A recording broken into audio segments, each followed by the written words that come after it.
when one kingdom conquered another kingdom, that they would take, obviously they were trying to build their kingdom. So that what they would do is they would take wise men, or they would take experienced people, or they would take politicians, they would take noble youth, whatever, and they would take these people and then would train them to strengthen their kingdom, right? So this, they didn't just go in and kill everybody. That's not usually what happens. So this idea, this concept throughout the Bible is actually described in terms of the concept of salvation, the concept of God building up His kingdom, right? So the story of Daniel, of course, Daniel is going to deal with kingdom dynamics, and so it's important that Daniel chapter 1 starts this way. Now, most people, when they think of Daniel chapter 1, they just think of, the food test, and we talk about vegetarianism, and they didn't eat vegetables, and then that's all we talk about. But this chapter has so much more depth to it than that.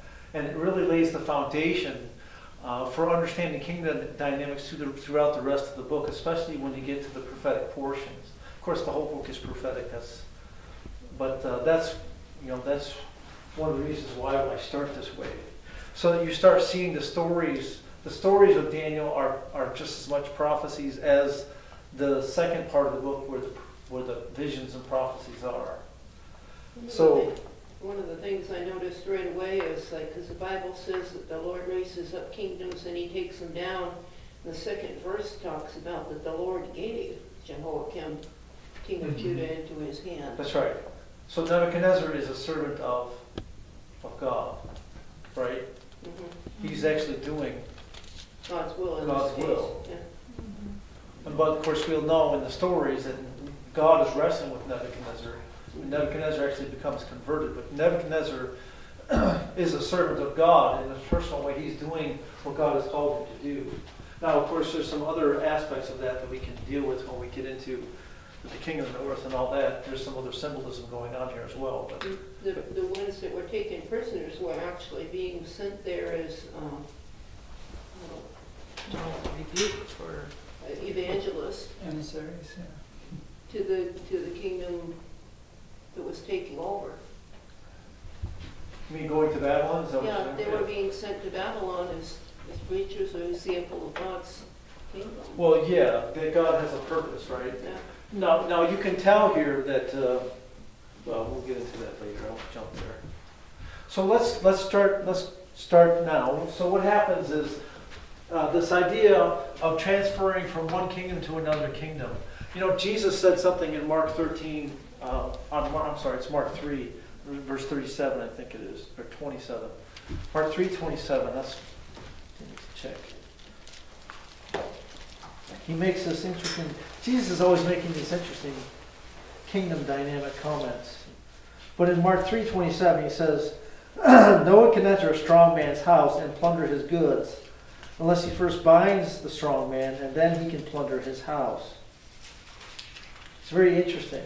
So what's Jesus saying there? The house is the domain, right? right. Right? And you can't plunder someone's domain unless... Unless They let you. unless you're more powerful. Unless you conquer or overcome Yeah, I'm sorry. the one that protects that domain, right? So the idea, the first thing that has to happen, and by the way, this is like the Exodus story, right? The same concept. We're talking about Babylon. We're talking about bringing people out of Egypt or bringing people out of Babylon. When you take people from one kingdom to another kingdom, I think it's Colossians. It says that God has transferred us from the kingdom of darkness into His glorious light, right? That God has saved us from sin and He's bringing us into His kingdom. That's the idea. So the first thing that's necessary for someone to be brought out or taken out of a kingdom is that kingdom has to be conquered. And you notice this is how Daniel 1 starts. In the third year of Jehoiakim, the king of Judah, Nebuchadnezzar, the king of Babylon, came to Jerusalem and he besieged it.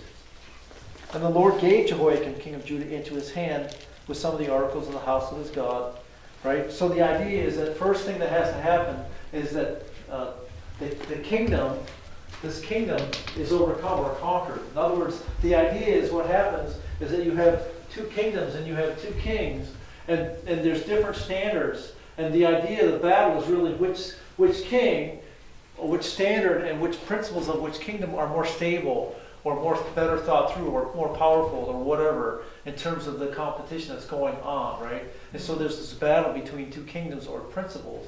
And one kingdom is going to overcome the other kingdom. And when that happens, then the people in this kingdom are going to be called out, or have a process of coming out of this kingdom to become part of the other kingdom. So the first step that has to happen, I usually just do this. I just put the cross. It's a Passover, right? There must be a conquering of the strong man of the house, whether it's Pharaoh in Egypt or whether here it's Jehoiakim, and Nebuchadnezzar has to conquer the strong man, and then he can pick and choose in terms of what he wants to take out of the house, right? So the conquering comes first. And of course, I put a cross up there because we know Jesus came, and there was a battle between kingdoms, right?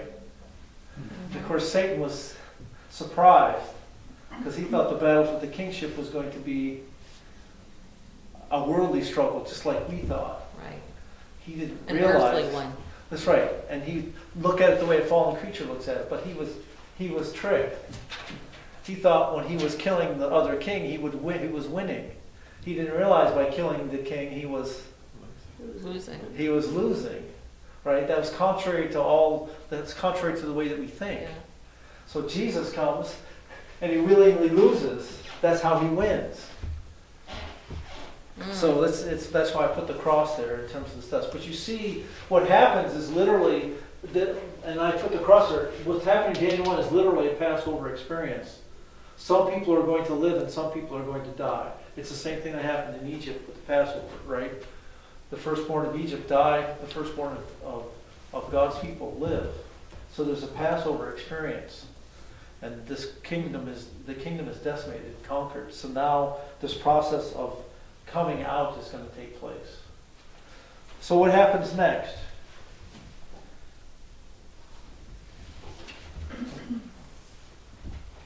Once he's conquered them, then he picks and chooses who he's going to save and take out of that kingdom and incorporate into his. Okay, so there's a judgment aspect of actually picking and choosing, right? Who's going to live and who's going to die. Right. Who's going to take. Well, yeah, who's going to be part of his kingdom, right? So that's very interesting, isn't it? What happens is, and this is where I'll start. What happens is once the kingdom is conquered, then there's a call. And there's literally a call or an invitation to come out and be part of that kingdom, right? You'll see this. I'm mixing a whole bunch of stories together, but you can hopefully see it. Remember, I think of Isaiah when he comes, what's his name? I'm sorry, get a brain freeze. What's his name? He comes to the domain of Hezekiah. Remember, he gives his call out, says, come out, serve the king of Syria. Right. Yeah. Yes. He did, yeah. It's Rabishag. Rabishag is the emissary, right? So there's this messenger. There's always this ambassador, this messenger, that's going to give this call, and he's going to call people. He's going to call people out and invite them to come out and become part of another kingdom. Well, this is what's going on here. There's a call out. Not everybody in Jerusalem is brought out to Babylon. It's only a select group is called out, right? And so there's this call to come out of the kingdom of Jerusalem and begin the process of becoming part of another kingdom. So they're a remnant of sorts. Yes. So they're called. There's a specific purpose. And notice that they're put under, the king instructs, verse 3, the king instructed Ashkenaz, the master of the eunuchs, to bring some of the children of Israel. So they're not only called, but they're immediately put under the tutelage of somebody else. Because they don't understand how this other kingdom works. Right? So they're foreigners to that kingdom. So they're immediately put under the tutelage of somebody else. so that they're actually watched over, and they're going to be guarded, and they're going to be trained, they're going to be educated until they can understand what's going on. They don't. Most of the time, they don't even know the language. Like the Hebrews don't know the language of the Babylonians, so they can't even understand the language. So they're put under the care of somebody. So it says Ashkenaz is the master of the eunuchs. He brings out some of the children of Israel, and some of the king's descendants, and some of the nobles. And then it gives a description: young men in whom there was no blemish, good-looking, gifted in all wisdom, possessing knowledge, and quick to understand, who had the ability to serve in the king's palace. Right? Very interesting. So, Nobility. so what has to happen here? How do they know these young men are quick to learn and all this other stuff? What did they have to do? Have to test them. Yeah, Right. they tested, but they were already from the royal family, nobility, so they have already been, instructed in. Right, but they're only taking some of them. How do they know which ones to take and which ones not to take? It says, young men in whom there was no blemish, gifted in all wisdom, possessing knowledge and quick to understand, who had ability to serve. So they were tested. What's that? There has to be a process then for them to discern. Absolutely. Right? Yeah, So they vetted them. So it's very interesting. Good point. It's very interesting. This That- king doesn't just want anybody. No, Not anybody is just able to walk into his kingdom. No, he does not. He's trying to build up his kingdom. right. He's not just taking any old Joe Schmo, right? This is important. So there's a process. There's a process of determining who is worthy or who is not worthy, right? And they choose people that have a ability to learn.